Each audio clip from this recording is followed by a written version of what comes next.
We definitely won't follow the patterns of the world that we're seeing out there in higher education. Yeah.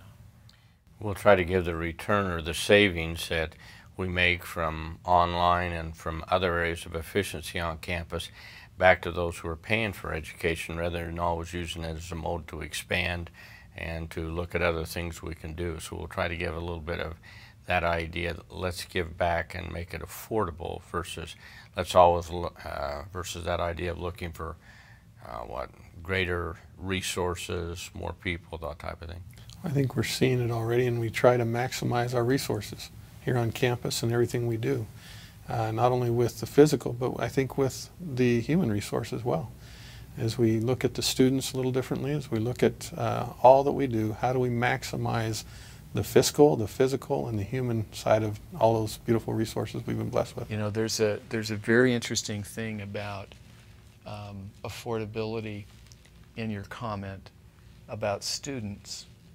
I think in the past we've begun to get a vision of students as a wonderful resource in the university, and that as we take advantage of that resource, deploy it, we accomplish all three of those imperatives. We improve the quality of the experience of the student because we give them real life practical experience in helping to run the university, but we also serve more of them because we increase our capacity, and we also lower the relative cost because we give them the opportunities to serve and to basically expand the resources that we have. They become like leverage that we can use to magnify the university. It's going to be a very, very powerful source, I think, for us. President, I think we also have to recognize that affordability is a gift that was given to us at our creation, a kind of birthright. And my wife Kelly refers to it as our having been given different DNA. Yeah. And I think we need to credit President Hinckley and the board, and also our sister institutions, especially BYU. We're able to focus on undergraduate education solely. And we enjoy the benefit of an outstanding university brand that is not of our own making. I think we're adding to it, but certainly at the time the university was created, we were borrowing entirely from more than a century of scholastic and academic and spiritual excellence at BYU. And we were created so that we would not be running graduate programs, not have intercollegiate athletics, not be doing the same level of scholarly research that happens at BYU and also BYU Hawaii. And I think we need to recognize that affordability is our birthright, and really the challenge for us is just not to lose that birthright. Yeah.